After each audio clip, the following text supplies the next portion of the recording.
Welcome to the Quick Talk Podcast with Joshua Latimer, where we discuss business, life, family, faith, struggle, fire, pain, and ultimately winning. It's time to take massive action. Look, I can't work harder on your life or business than you do. It's ultimately all on you. You know, God created all the food the birds would ever need, but he doesn't put it in their nest. You've got to go get it. 10 out of 10 people die. So how about doing something today that actually matters while you still can? Hey everybody, welcome to the Quick Talk Podcast. Josh here, hope you're doing awesome. I am wrapping up my last day of my family staycation. It's been amazing. Got to spend tons of time with my kids and my wife, and it's really cool. And tomorrow it's back to work, but I love my work, so it's not that big of a deal. I'm excited to get back into it. Today I want to briefly share with you this idea that I was discussed a lot at the event I went to in Orlando. I'm going through my notes here, just doing a little bit of studying.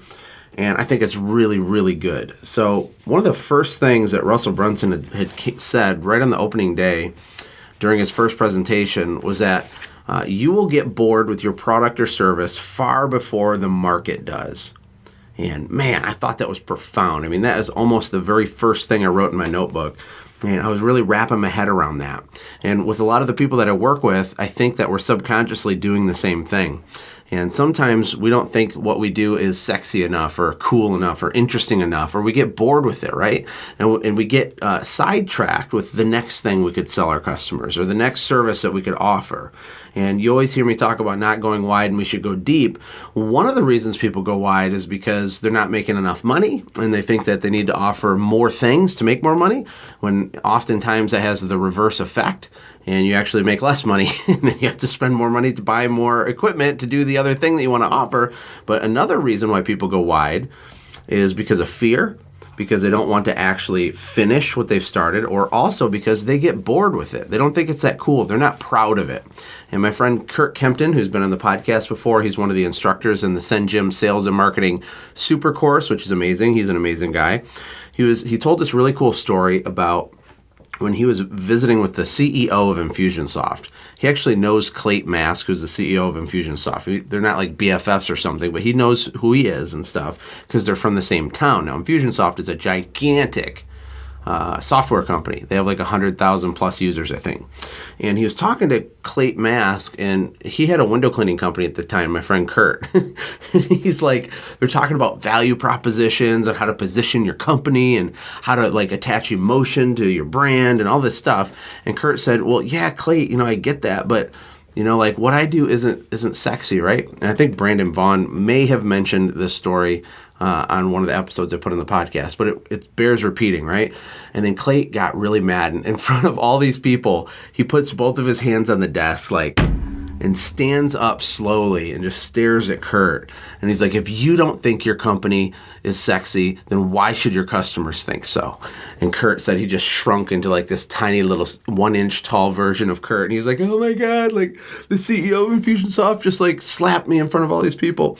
And it's a funny story now. It wasn't funny for him at the time, but what a profound thing, right? Like if we don't believe in what we're doing, how can we possibly sell it and scale it and be excited about it? And how can we take the energy that we don't have because we don't believe in it, we don't think it's amazing, how can we transfer that to our employees? Well, we can't, right? Because it's not in us first. Everything flows out of you, right? So long story short, maybe you're getting bored with what you're doing. And maybe it's because you're focusing on yourself and you're not focusing on your clients and the service, the value of the service that you provide, right? Because I promise it is a really big deal to them. Another one of the profound things given by one of the people in the inner circle with me who has a $10 million business was that you have to fall in love with your customers. You have to absolutely fall in love with your customers, not with yourself, which I thought was amazing, right? Don't fall in love with your service. Don't fall in love with yourself. Fall in love with your clients. when you look at it from that perspective, it changes things. Like, how can you over-deliver? Can you get excited about the way that you're about to over-deliver, exceed expectations, and just wow people and change their day and add value to them? Well, yes. A lot of times it's easier to do that than it is to get excited about just our own self or buying a four-wheeler or the next little goal that we have, right? We can get burnt out, but you're not going to get burned out if you're contribution focused, if you're focusing outward. Isn't that cool?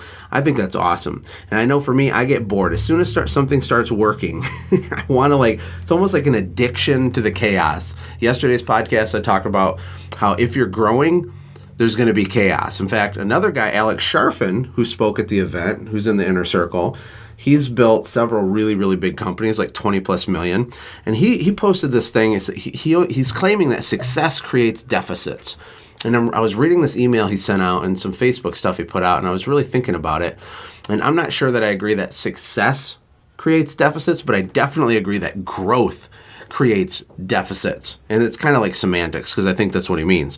But what he's saying is, when you're growing, by definition, you are continuously creating new sets of issues, challenges, and problems for you and your business, right? That makes sense. If you meet someone and they have no challenges at all, then by definition, there's no growth or change, right? Because you have to have a shoring up of your foundation every time you go to the next level. And that's why it feels chaotic when you are actually doing the right thing. If things are like really slow and not that much is happening, you're not growing. But if you're pushing and going outside your comfort zone and applying things and trying new things and going deep and pushing really hard, you're going to create momentum, which is really good, but you're also going to create a little bit of chaos because of the wake that you're leaving behind you. And it's okay. Like, your job is to learn how to operate in that controlled chaos in a way that, is sustainable for you, excuse me, but is also pushing your company up. And the last thing I want to talk about today is the difference between knowing and doing and mastery. And this came from Tony Robbins' session, and he went super, super deep in this. It was amazing. But here's the bullet points, right? Everybody thinks they know stuff. In fact, a lot of people do know stuff. The problem is that we value information too much. We don't value application enough. And it's easy to look outward and point fingers at other people, but we need to only compare ourselves to ourselves, right? Who do we compete against? Ourselves, right? And so what areas of your life do you know stuff? Maybe you're even have a little cocky about it. You think you're really smart. Oh, I know copywriting. I know marketing. Oh, yeah, I know leadership. Yeah, I read a book on that. I read 10 books. I read 25 books on that. Well, good for you. But have you done it? Because here's the process. When you start something new, there's the process of learning, which honestly is easy, right? You just put in the time. If you're interested in the subject matter, you're going to consume a whole bunch of content. You're going to learn a whole bunch of stuff. Even like this podcast, you might be able to use buzzwords and phrases like the 5 stages of business and, COGS and, a multiple or whatever, like some business thing that you learn and now you think you're really cool, right? Well, that's easy. Knowing is easy. Knowing represents potential power. That's how Tony Robbins described it, right? Knowing is potential power. But it has no actual value in the world because it's not in the world. It hasn't been deployed. It's only in your head. So if you know something, who freaking cares? Nobody cares, right? Now, if you start to apply and you start doing it, what you're going to do is you're going to be in that growth creates deficits phase where you turn the potential power into emotional power. So you're going to build your business, if like most people do, heavily on emotion, right? So you're going to be really motivated. You push hard today. Your motivation crashes, and so you go a little slower. And it's this bouncing act, right? And some people are better at it than others, but there's a lot of emotion wrapped up in the doing because you're taking what you've learned, the knowing, and you're starting to apply it. You go to that first appointment with a potential customer, and you try that new technique that you quote unquote know about and you know how to do, but you've never applied it yet. And now you actually are applying it, and it's an emotional roller coaster. Maybe it works, maybe it doesn't. Maybe you need to tweak it 17 times. Maybe you thought you knew it, but you're actually horrible at actually doing it. Who knows? But that is that chaos mode of your business where you're in chaos, and your goal is not perfection. It's to move from chaos towards less chaos, but you have to live there. Now, this is the hard part. This is the really, really hard part. And if you stay there long enough, if you chop wood long enough, you transverse through the knowing stage, the learning and knowing, which equals potential power, and you live in the hard doing phase, which is, emotional power and execution. I don't know how long that will take, but it'll take longer than whatever you think it will take. But if you keep your head down, you finish that, then you enter into the mastery phase, right? Now, mastery is where it actually gets easy again because you do these things without thinking.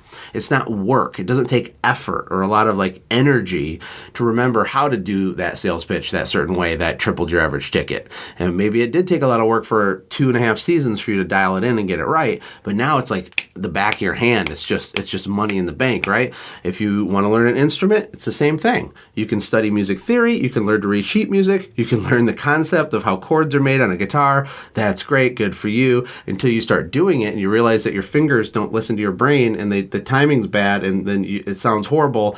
If you don't stick in that zone and live in that hard part, which is going to be an emotional roller coaster as you get frustrated, but if you stay there long enough, you'll have mastery where you can play the guitar without thinking. It's not work for Stevie Ray Vaughan, well, he's not with us anymore, or some great guitarist to just rip some amazing guitar thing out, right? And it's not work for someone like Tony Robbins to get on stage and do a business presentation.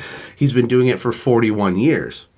But he had to go through the natural process. It's like learning to walk, learning to ride a bike, learning a new language. It's like anything, and it's true for your business. So in summary, don't get bored with your service. Find a way to get excited about it again, and that might be by taking the focus off the service itself and focusing it on your customers. What are you delivering them? How valuable is that? Get excited about it. Fall in love with your customers. And remember not to get stuck in the trap of adding to your potential power by just knowing a whole bunch of stuff and never living in the doing, which is the hard part, right? Knowing is easy.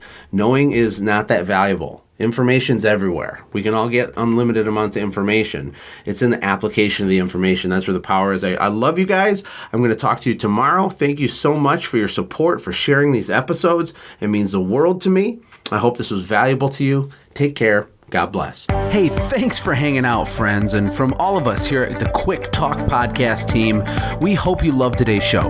We hope that you were inspired to become a doer and not just a listener. Apply what you've heard today in your own business and watch things change for the better. Lastly, remember that all the money in the world can't save your soul.